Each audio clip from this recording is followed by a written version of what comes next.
I'm Camille, and this is the story of how my life took an unexpected turn. It all started when I was just a bright-eyed college student, full of dreams and ambitions.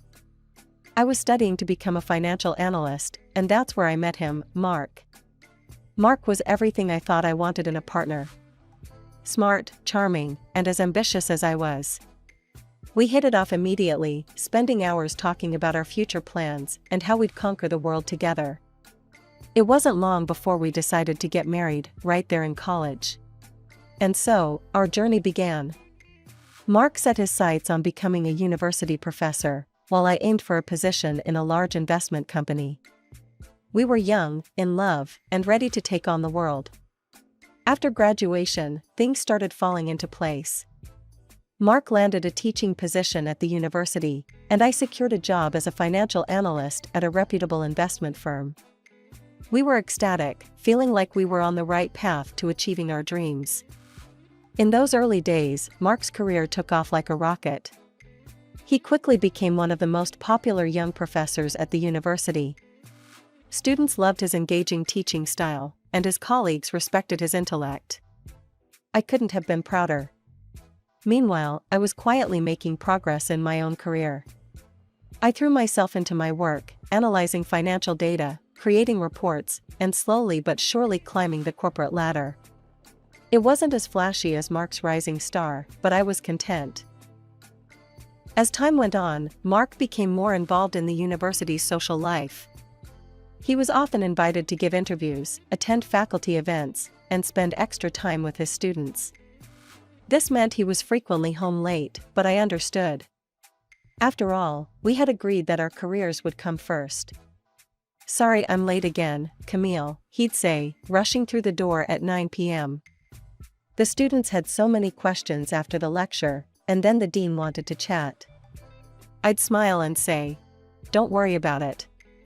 I'm just glad you're making such an impact." One evening, as we sat down for a rare dinner together, Mark looked at me curiously. "How's your job going, by the way? Still crunching numbers?" I hesitated for a moment. I had recently been promoted to senior analyst, but I hadn't mentioned it to Mark. Somehow, it felt wrong to steal his thunder. "Oh, same old," I replied with a shrug. "How about you? Any exciting news?" And just like that, the conversation shifted back to his world, his achievements, his plans. I listened and nodded, playing the role of the supportive wife perfectly. But deep down, a small voice whispered that something wasn't quite right. As the years rolled by, my career at the investment company began to take off. It wasn't an easy journey. Late nights, endless spreadsheets, and high-pressure meetings became my norm. But I loved every minute of it. One evening, I came home buzzing with excitement. "Mark, you won't believe it. I've been promoted to head of finance." Mark looked up from his laptop, his expression unreadable. "That's nice, honey. More responsibility, I suppose?" I felt my smile falter. "Well, yes. And a significant pay raise too." He nodded absently. "That's good. Hey, did I tell you about the paper I'm publishing next month?" And just like that, the conversation shifted back to his world. I pushed down my disappointment and listened attentively as he went on about his latest academic achievements. As time went on, I noticed a shift in our dynamic. My income had begun to surpass Mark's, and it seemed to bother him more than I expected. One night, after a few drinks, he brought it up. "Camille, I've been thinking. I need to find ways to earn more," he said, his voice tinged with frustration. "It's not right that you're making more than me." I was taken aback. "Mark, what are you talking about? It's our money, our family budget. It doesn't matter who earns what." He scoffed. "Easy for you to say. You're not the one feeling inadequate." His words stung. I tried to reassure him, to make him understand that his worth wasn't tied to his paycheck, but it felt like talking to a brick wall. Meanwhile, our financial situation was improving rapidly. We bought a beautiful house, 2 cars, and even invested in some apartments. Our bank accounts were growing, and from the outside, we looked like the perfect power couple. But behind closed doors, things were far from perfect.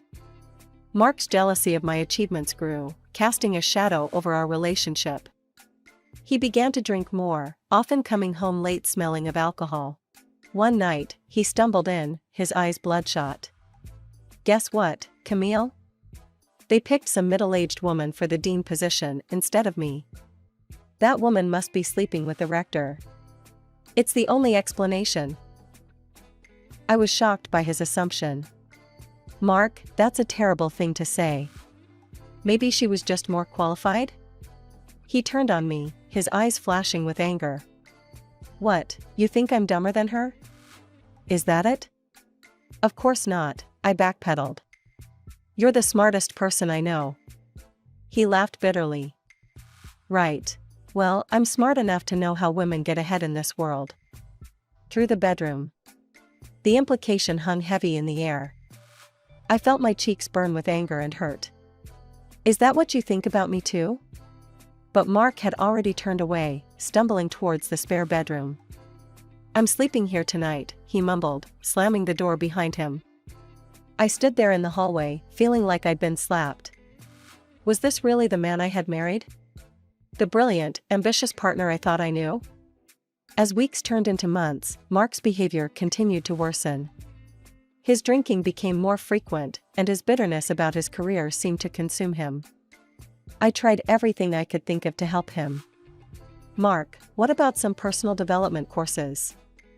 I asked one evening, watching him pour his third glass of whiskey. "They might give you new perspectives, help you advance your career." His eyes flashed with anger. "Why don't you mind your own damn business?" "I don't need your charity or your condescension." I recoiled, hurt by his harsh words. "I'm just trying to help, Mark. I hate seeing you like this." "Then stop looking," he spat, storming out of the room. Meanwhile, my own career continued to flourish. I was developing financial models for new projects, making projections about investment returns, and my voice was becoming increasingly influential in major company decisions. But every success felt tainted by the knowledge of how it would affect Mark. One night, I had to stay late for an important meeting. I texted Mark to let him know, but in the rush of finalizing presentations and crunching last-minute numbers, I forgot to check if he'd responded. When I finally got home, well past midnight, I found Mark waiting in the living room. The moment I walked in, I knew something was wrong. The air was thick with tension, and the smell of alcohol hit me like a wall. "Where the hell have you been?" he demanded, his words slightly slurred. "I'm so sorry, Mark. The meeting ran late, and then we had to revise some figures, and..." He cut me off with a bitter laugh. "Oh, I'm sure you were very busy. Staying late with your bosses, were you? All your promotions, your success, you're sleeping with them, aren't you?" The accusation hit me like a physical blow. "How dare you?" I whispered, tears springing to my eyes. "How can you think so little of me?" "How else do you explain it?" he shouted. "Women like you, you're all the same. Using your bodies to get ahead while hardworking men like me get left behind." I couldn't bear to hear any more. "We'll talk about this in the morning when you're sober," I said, trying to keep my voice steady. But Mark wasn't finished. He launched into a tirade, blaming me for everything: his stalled career, our childless state, his unfulfilled dreams. Every word was like a knife, cutting deep into the heart of our relationship. "Maybe we should see a marriage counselor," I suggested weakly, when he finally paused for breath. He laughed humorlessly. "A counselor won't fix this, Camille. I need to be alone. I can't stand the sight of you right now." With that, he grabbed his keys and stormed out, leaving me alone in the echoing silence of our home. I didn't sleep that night. I called Mark repeatedly, but he never picked up. When morning came, I dragged myself to work, feeling like a shell of myself. I was distracted all day, my mind replaying Mark's cruel words over and over again. Then, in an ironic twist of fate, my boss called me into his office. "Camille," he said, smiling broadly, "I have some exciting news. We want you to represent the company at the International Investment Forum in Paris next month. It's a huge opportunity. I arrived home that evening with a mix of anticipation and dread. The house was quiet as I entered, and for a moment, I wondered if Mark was even home. Then I heard the clink of a glass from the living room. Taking a deep breath, I stepped in. Mark was there, nursing what looked like his usual whiskey. "Mark," I began cautiously. "Something happened at work today. I've been invited to represent our company at the International Investment Forum in Paris next month." I watched his face carefully, hoping to see a hint of pride or happiness for me. Instead, his expression hardened. "Paris? And you're going, I suppose?" "Well, yes. It's a huge opportunity for my career, for my future. For our future." He stood up abruptly. "No, this is about you choosing your job over your marriage. Again." "That's not fair," I protested. "You've never had a problem focusing on your career. Why is it different when it's mine?" "Because you're my wife," he shouted. "Your place is here, with me, not halfway across the world schmoozing with businessmen." I couldn't believe what I was hearing. "My place? Are you serious right now?" Mark's face was red with anger. "Dead serious. You need to make a choice, Camille. Right now. It's either me or this trip. You can't have both." I stared at him, shocked by the ultimatum. This man, who I'd supported through every career move, every late night at the university, was now asking me to give up a once-in-a-lifetime opportunity. And for what? To soothe his bruised ego? In that moment, looking at the stranger my husband had become, I made my decision. "I'm going to Paris, Mark." His face contorted with rage. Without a word, he stormed out of the room. A few minutes later, he returned, slapping a stack of papers on the coffee table. "What's this?"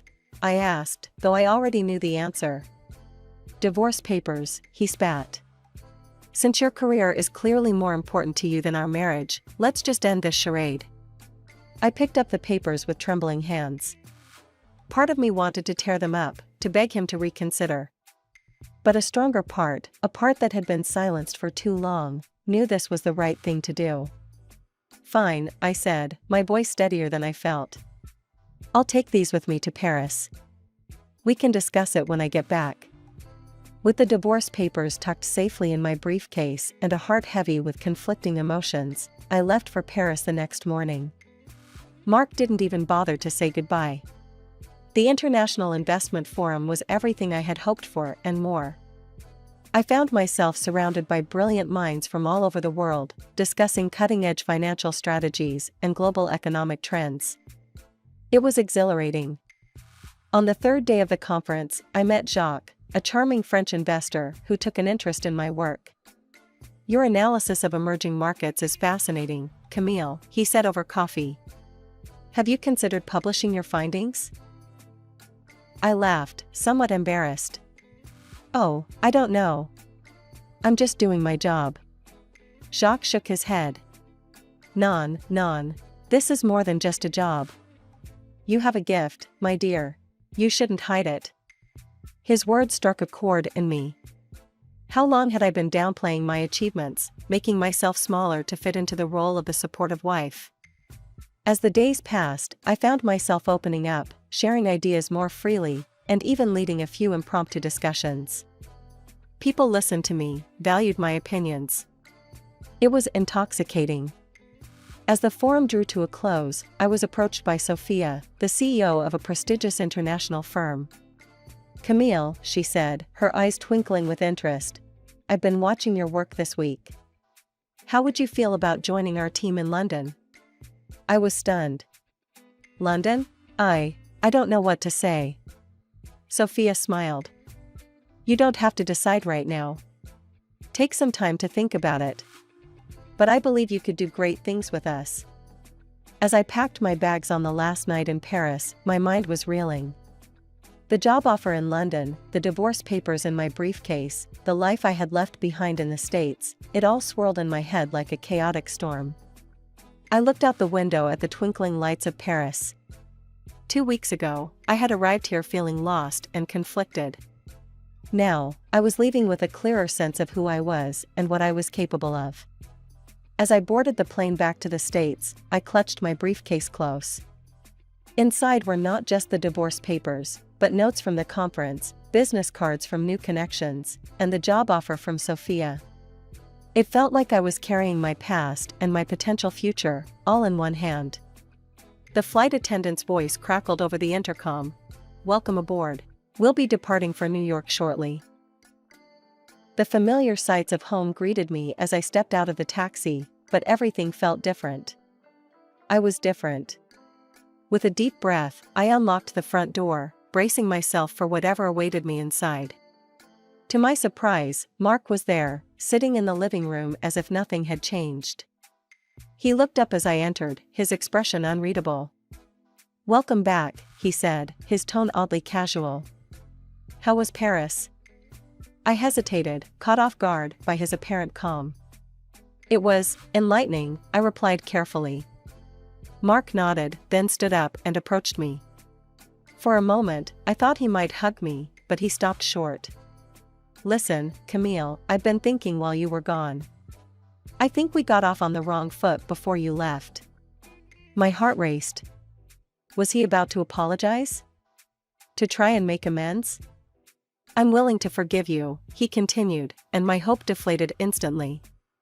"We can start over, put all this behind us. But there need to be some changes." I felt my jaw clench. "What kind of changes?"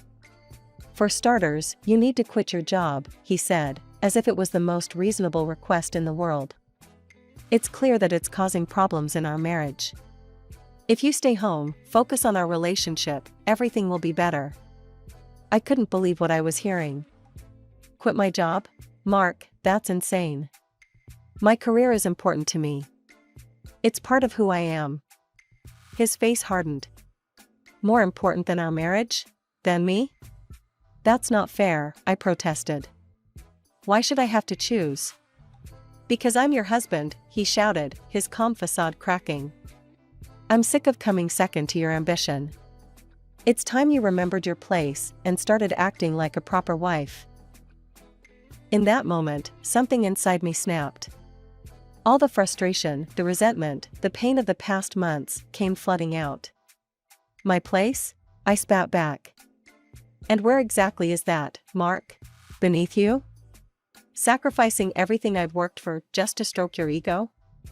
His face contorted with rage. "You ungrateful little thing. After everything I've done for you." "Everything you've done for me?" I interrupted, my voice rising to match his. "What about everything I've done for you? I've supported you, cheered you on, put your needs before mine for years. And this is how you repay me? With ultimatums and insults?" Mark's eyes widened in shock. I had never spoken to him like this before. Always, I had been the peacemaker, the one to smooth things over. But not anymore. "You know what?" I said, reaching into my briefcase. "I think you're right about one thing. There do need to be changes." I pulled out the divorce papers and slapped them on the coffee table. "I've signed them. Now it's your turn." Mark stared at the papers, then back at me. "You can't be serious," he sputtered. "I've never been more serious in my life," I replied, my voice steady despite the turmoil inside me. "We're done, Mark. I won't let you bully me or belittle me anymore." His face turned an alarming shade of red. "You'll regret this," he hissed. "I'll make sure you lose everything. Your job, your reputation, everything." I stood my ground, even as fear coursed through me. "Go ahead and try. I'm not afraid of you anymore." With a roar of frustration, Mark swept the papers off the table and stormed out of the room. I heard the front door slam a moment later. As the silence settled around me, I sank onto the couch, my legs suddenly weak. I had done it. After years of compromising, of making myself smaller, I had finally stood up for myself. But as the adrenaline faded, anxiety crept in. What would Mark do now? How far would he go to make good on his threats? The next morning, I did what I had been mentally prepared for a long time. The moment I stepped into Sarah's law office, I felt a strange mix of dread and relief. Sarah, my longtime friend turned lawyer, greeted me with a concerned smile. "Camille," she said, gesturing for me to sit. "I'm glad you called. Tell me everything." I took a deep breath and began recounting the events of the past few weeks, Mark's ultimatum, his threats, the divorce papers. Sarah listened intently, her brow furrowing deeper with each detail. "And now he's threatening to destroy my career," I finished, my voice barely above a whisper. Sarah leaned forward, her eyes serious. "Camille, given the nature of his threats, I think we need to dig deeper. Have you considered hiring a private investigator to look into Mark's activities?" I couldn't help it, I let out a bitter laugh. "Oh, Sarah," I said, reaching for my bag, "I'm way ahead of you on that one." I pulled out a thick folder and placed it on her desk. "I hired a PI a few months ago. The results, well, they're not pretty." Sarah's eyebrows shot up as she opened the folder. We spent the next hour poring over its contents, and with each page, I watched Sarah's expression shift from shock to disbelief to something akin to triumph. The folder contained a damning collection of evidence against Mark. There were emails and recorded conversations revealing how he had manipulated and undermined his colleagues in his desperate bid to become dean. It was clear that his underhanded tactics had backfired spectacularly. The rector had gotten wind of his behavior and had deliberately chosen the woman Mark had so vehemently criticized for the position instead. But that wasn't the worst of it. As we delved deeper into the folder, we uncovered evidence of Mark's multiple affairs with his students. There were photos, videos, and even audio recordings that left no doubt about his infidelity. "The university knew," I explained, my voice hollow. "But they decided to cover it up to protect their reputation. Can you believe it?" Sarah looked up at me, a slow smile spreading across her face. "Camille, this changes everything.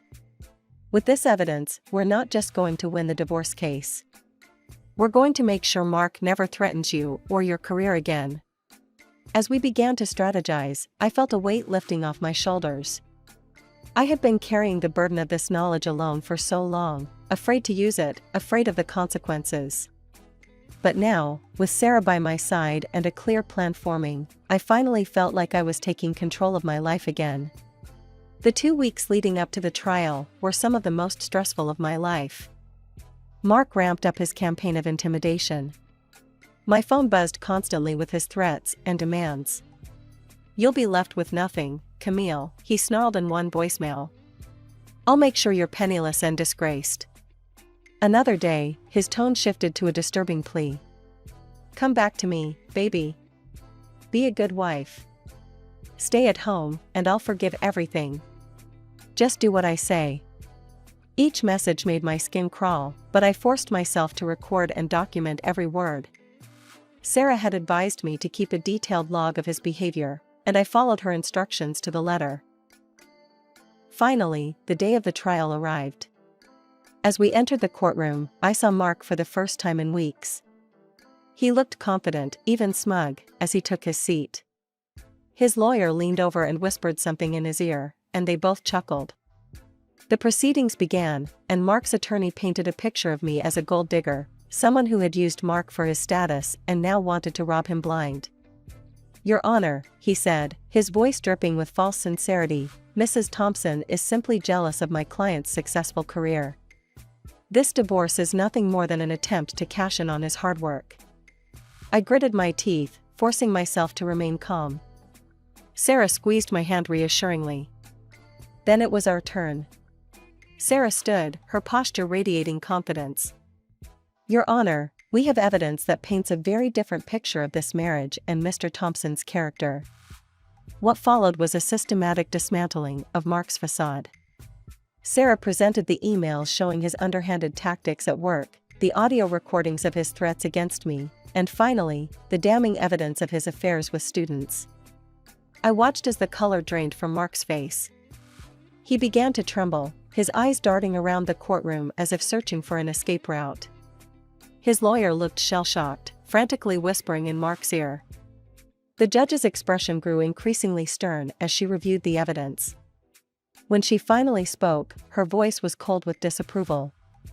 "In light of this evidence, I find Mr. Thompson's behavior reprehensible," she declared. "The court rules in favor of Mrs. Thompson. Mr. Thompson will pay financial compensation for his infidelity, and all marital assets will be divided equally." The aftermath of the trial was a whirlwind. News of Mark's affairs spread quickly, and the university was forced to address the scandal. Despite their previous attempts to cover it up, they had no choice but to terminate Mark's contract. His reputation in academia was in tatters. Meanwhile, I threw myself into my work with renewed energy. My boss, impressed by my resilience and professional conduct throughout the ordeal, offered me the position of CFO. One evening, as I was leaving the office, I ran into Sarah. She grinned when she saw me. "Look at you, CFO Thompson. How does it feel?" I smiled back, feeling a warmth in my chest. "It feels right, Sarah. For the first time in a long time, everything feels right."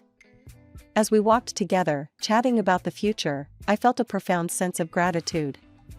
The storm had passed, and I had not only survived but emerged stronger. Whatever challenges lay ahead, I knew I was ready to face them head-on.